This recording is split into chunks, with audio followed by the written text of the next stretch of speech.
Our top focus as of now, announcing the autumn statement, UK's Finance Minister Jeremy Hunt says that the UK is already in recession. Speaking in the House of Commons, Hunt unveiled an austerity budget with £55 billion, which is $65 billion of tax hikes and spending cuts. Hunt confirmed the painful measures were needed to bring financial stability after recent turmoil. Generally, the autumn statement does not get as much attention as the main one released in March every year, but this year is not like the previous ones. But before going into details, let's try and understand and take a look at the different kinds of parameters as to why the UK economy is currently failing. According to the Office for National Statistics, UK's GDP fell by 0.2% between July and September. This is worrying as it may be seen to signal the start of a long recession. However, the decline in GDP reflects a slowdown in the economy. And due to that, household incomes are being squeezed by decades of high inflation and interest rates. Moreover, higher prices for food and energy drove Britain's inflation rate to the highest since October 1981. Surging household food and energy bills pushed British inflation for October 2022 to 11.1%. Even the sterling rose against the US dollar, so there are chances that there might be more interest rate hikes by the Bank of England. Last week itself, Britain's central bank hiked its main interest rate to 3%. That is the biggest increase in nearly 3 decades. According to the Bank of England, the move was necessary to combat high inflation, which has raised the cost of living in the United Kingdom. High inflation has also hit the working class. According to data, Britain's unemployment rate rose to 3.6% in the 3 months to September. And looking at this figure, the Bank of England has warned that the unemployment is likely to double by 2025.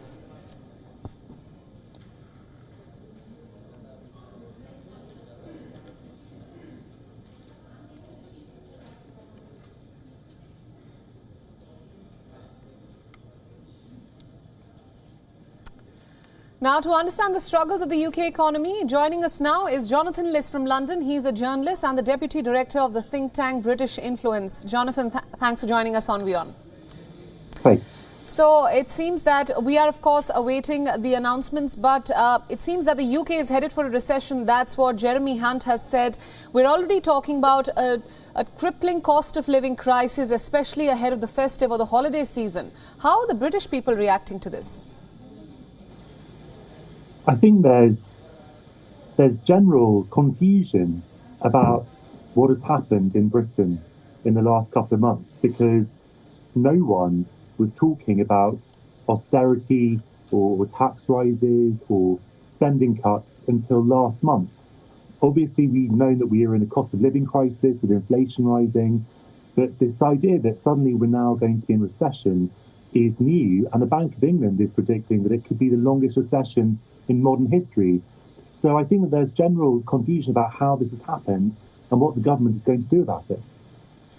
Right. We're also seeing that the Chancellor is announcing tens of billions in tax rises and spending cuts in the autumn statement. Was this expected? This was expected. Obviously, he is announcing the spending side of things at the moment, and he said that spending will actually rise in real terms over the next couple of years, and he's ring-fencing certain budgets. We'll need to wait for the end of the statement to find out the full details of that. But we were expecting tax rises. But once again, well, first of all, this is a stealth tax rises, so he's not raising the headline rates of tax. He's freezing the threshold to which certain taxes are paid. So more people are going to be dragged into tax brackets, for example. But once again, none of this was talked about until last month. Liz Truss, when she became Prime Minister in September, was talking about tax cuts across the board. So this is a completely radical transformation in Britain's economic outlook in just 2 months, and people are understandably confused and bewildered. Right. Jonathan, we'll request you to stay on with us on this broadcast. Let's now dip into the address being given by the Chancellor, Jeremy Hunt. He's speaking in the House of Commons. Let's listen in. By 2030, we want to reduce energy consumption from buildings and industry by 15%. Reducing demand by this much means, in today's prices, a £28 billion saving from our national energy bill, or £450 off the average household bill. This must be a shared mission, with families and businesses playing their part. But so will the government play our part. In this Parliament, we're already planning to invest in energy efficiency a total of £6.6 billion. Today I'm announcing new funding from 2025 of a further £6 billion, doubling our annual investment to deliver this new national ambition. Our commitment to the British people is over time to remove the single biggest driver of inflation and volatility facing British businesses and consumers. So my right honourable friend, the Business and Energy Secretary, will publish further details on our energy independence plans and launch a new energy efficiency task force shortly. Mr. Speaker, if a modern economy needs secure, clean and affordable energy, it also needs good roads, rail, broadband and 5G infrastructure. Such connections matter because they allow wealth and opportunity to spread to every corner of the country. And that is why infrastructure is our second growth priority. Thanks to decisions by this Conservative government, right now workers right across the country are building or maintaining thousands of miles of roads and railways, installing mobile masts and broadband cables to connect the remotest parts of rural Britain, building and repairing hospitals and constructing new wind turbines in the North Sea. When looking for cuts, capital is sometimes seen as an easy option, but doing so limits not our budgets, but our future. So today I can announce that I'm not cutting a penny from our capital budgets in the next 2 years and maintaining them at that level in cash terms for the following 3 years. That means that although we're not growing our capital budget as planned, it will still increase from £63 billion 4 years ago to £114 billion next year, £115 billion the year after, and remain at that level, more than double what it was under the last Labour government.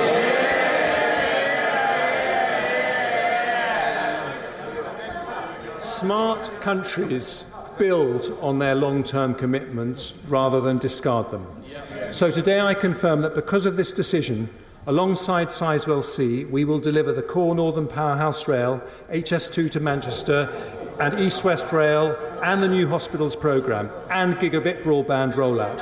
All these and more will be funded as promised, with over £600 billion of investment over the next 5 years to connect our country and grow our economy. Our National Conservative mission is to level up economic opportunity across the country. And that too needs investment in infrastructure.